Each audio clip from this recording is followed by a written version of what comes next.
this Health and Happiness podcast. I'm Dr. Farzana Hafizullah. It is such a pleasure to have you join us today, everyone. We're going to outline ways we can stay healthy and happy. But before we get into our special guest today, I want to invite all of you to join us for our upcoming Heart Walk right here at Nova Southeast University. So save the date and make sure you register. Look on screen and you will see a link that will lead you to register. So we had over 8,000 walkers last year. We want to exceed that, and we need everyone on board, okay? So Sunday, March 8th at 8 a.m. right here at the Alvin Sherman Library lawn at the NSU campus. Join us. And in honor of Heart Month, I am honored to have with me today one of our own from Nova Southeast University, our Kiran Patel College of Osteopathic Medicine. I have Dr. Paula Anderson.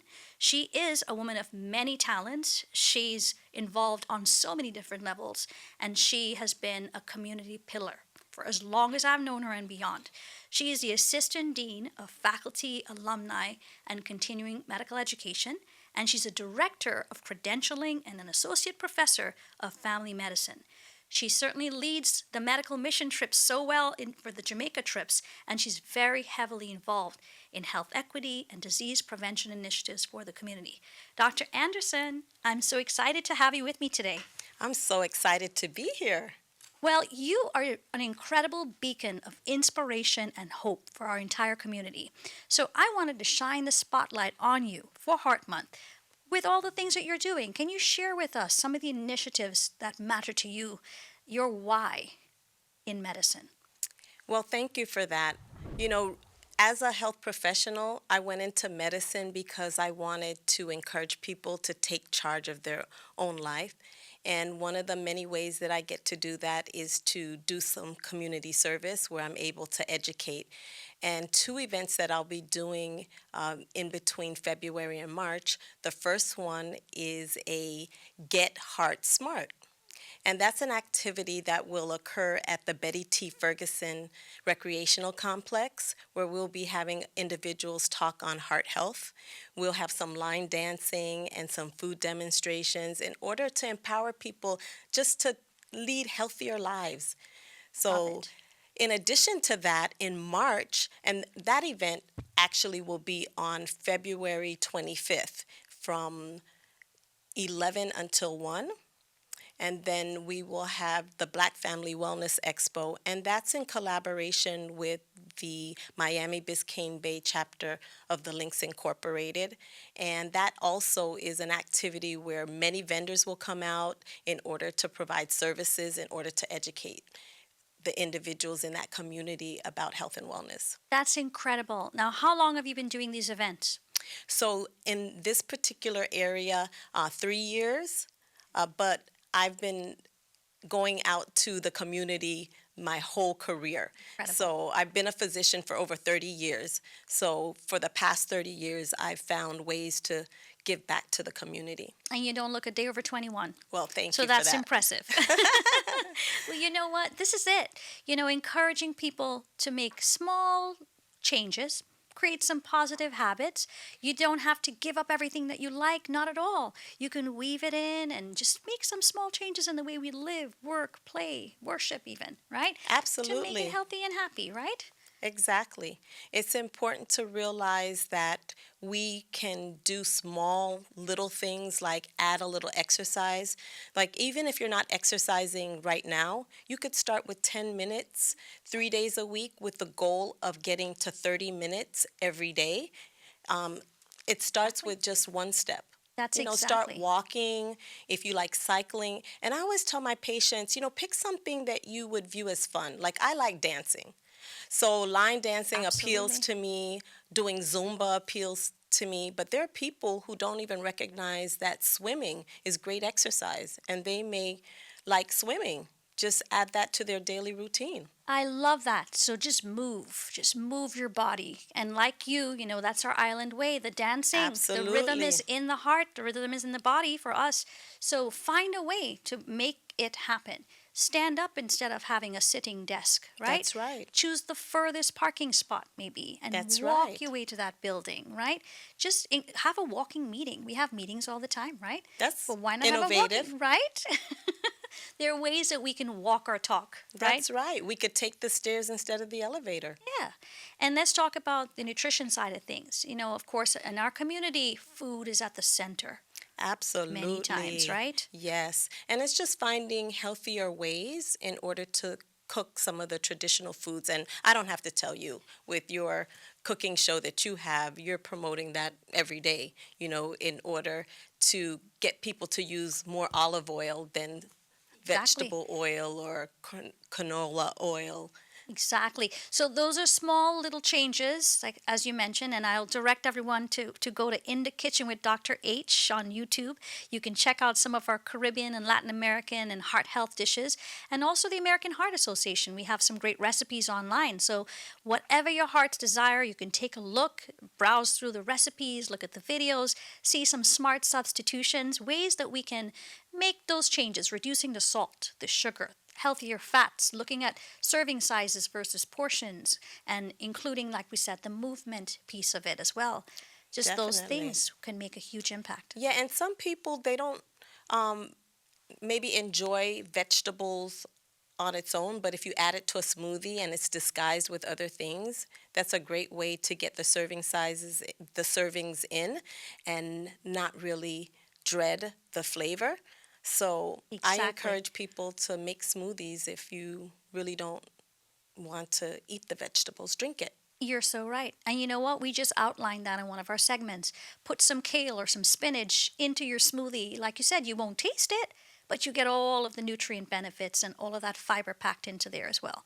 And Absolutely. we also use a lot of spices and herbs, and Mm-hmm. we lean on flavors that really elevate these dishes Absolutely. without you having to have it processed or fried or, drowning in all of the unhealthy things.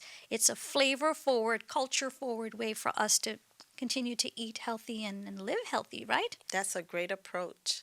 Yeah, add a little lemon juice, garlic. Mm. I Yeah. should have brought some food to this podcast, right? Next time, I promise you. Okay.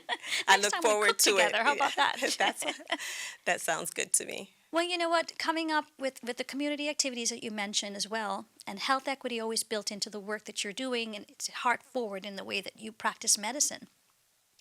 Are there any strategies or tips that you want to share with our community? Ways to find these events, to get involved, to stay a part of that connected community so we can help lift each other. We know that rising tide raises all ships, right? So we're in this life Absolutely. together. Let's help each other out. That's one of the missions of this particular podcast. Yeah, I think a lot of times, we have the benefit of social media now, Yes. something that we didn't always have. So there are ways to connect to find out what's going on in the community by connecting through social media. Absolutely. So that's one way. And you know what? No matter what age and stage of life you are, it seems as though social media tends to connect folks in one way or another. But you know what? The old fashioned writing a letter to someone, taking the time to actually put that energy and effort in, can also be a form of relaxation and stress management, right? Absolutely. And because we're so tied to technology, we don't even call people. So, what about hearing about some activity in the community and calling a friend?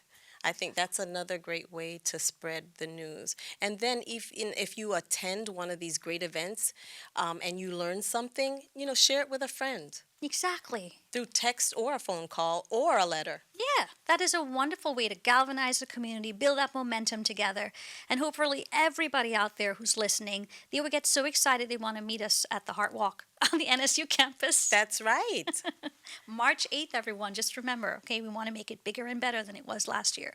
But, at the same time, you're talking about that human to human connection, which is a big part of the reason why we practice medicine the way we do.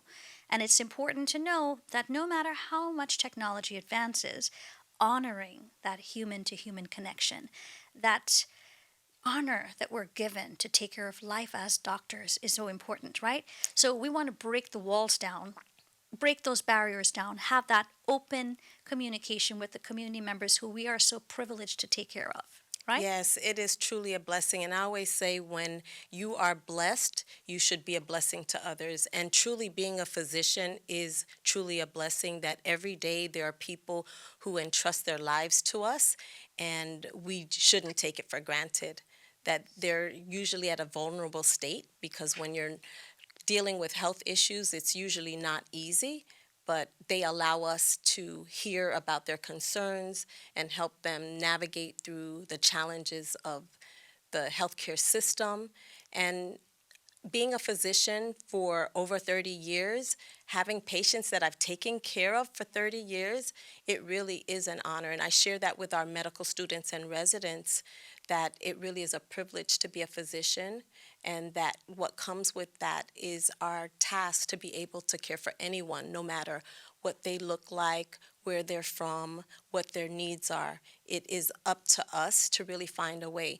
And so one of my mantras is if you treat all patients the same, you are mistreating some because each patient requires something different. And if you recognize that, then it's patient-centered care and something that I like to promote with our students and residents. Absolutely. That is medical care with heart. I always say, though I'm allopathically trained, I have an osteopath's heart because that's the way I practice medicine. And like you said, Dr. Anderson, so eloquently, each patient's story is so unique. And it's important to honor that uniqueness and to have the presence of mind and the presence within that clinical encounter to value that and ensure that that's always prioritized. That is going to make a huge difference in the health journey of our patients. And we have to recognize the responsibility that we hold as doctors, but also we invite the people that we take care of, that we're so honored to take care of, to share their stories, to open up those walls and to let us understand who they are so we could help them best. Absolutely. And I think we grow from it too, is that our patients also teach us about life. Very And much so. so it's a two-way street. And I Yes. think that's the greatest aspect of what we do as physicians is we build relationships, and there's energy in that. And sometimes people don't recognize how valuable that positive energy, when you go into a room, you can turn someone's world upside Yeah. to the right side up if Yeah. it's upside down. Yeah. And that's an honor and a privilege. That is absolutely a great way to remember the impact of that interaction. So, I also want to definitely touch on the mission trips, the medical mission trips to Jamaica. Anything you want to say for the community? I know Dr. Jill Wallace Ross, she runs that entire program in such an amazing way, and we have many different trips. So, feel free. You've been doing this for decades now. Can I say That's right. decades? It's Yes. decades. 25 years. We're celebrating 25 Wow. years of medical outreach. And Amazing. we started in Haiti, and then we've continued for the past 25 years to Jamaica. And we do this trip twice a year. It's multidiscipline. So we have dental, occupational therapy, physical therapy, occupational therapy, pharmacy, uh, nursing. So we have a variety of health professionals that go with us on the trip, and we're able to provide free care to patients in need. And so it's been a blessing that we've been able to do it that long. But we couldn't do it if we didn't have this interdisciplinary team that works so well together. That's incredible. Well, how can the community continue to support the mission trip efforts? Yeah, well, through NSU, we do have a international fund that they could contribute to, which will help to support the missions throughout the various different countries that we provide service to. Um, as you know, there are mission trips to like India, the Galapagos Island, Dominican Republic, so and Peru, Yes, and it's growing, and it's right? growing. It's Yes. growing. So this is exciting. So if anybody out there, if you want to support the work that Dr. Anderson, her team, and all of the community we're doing here at Nova Southeast University, look us up. You can go That's on our right. website. You can navigate it and learn more information and connect with the right folks who can integrate any of the assistance that you want to provide into our programs. So this is exciting. You're doing so much. Is there anything else or any other words of wisdom that you want to share with our viewership? I just say that in this season of love, remember that love is always the answer. If someone comes to you with a problem or concern, think of a loving way that you can help them. That kindness goes a long way, and February is a month that we serve those who we love dearly. So, in closing, I would just say no matter what you're doing, remember to show love. I echo that wholeheartedly. This has been an episode with heart, right? We're Yes, leaning in on love, and it is, of course, the Heart Month. So it is, let's go red, everyone. Let's just make sure that we keep that going for the rest of the year. And I also want to invite everyone as well, too. We will have a walking campus. We actually have a that's walking path on right. campus. Which you started, You so know, congratulations. team effort. It was incredible to actually have it as a good reminder for us to make these easy choices accessible to all of us, right? And you don't have to, health does not require you to sign up for a gym membership, doesn't require anything except you changing some of these habits. So thank you for sharing all of what you're doing in the community, ways that we can get involved, and reminding us that that human connection and leading with empathy, kindness, and heart is should be as a priority for us all. Thank you, and thank you for all that you do in the community. And as your role in the American Heart Association, you're making an impact. So thank you. Thank you, Dr. Anderson.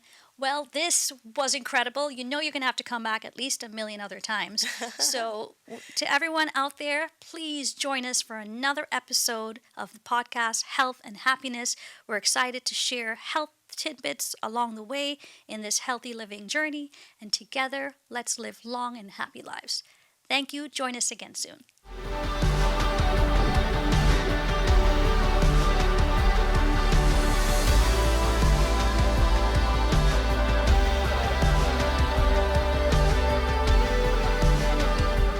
If you're viewing this QR code on your phone, an easy way to access the link is to take a screenshot of it and then long press the QR code from the screenshot picture.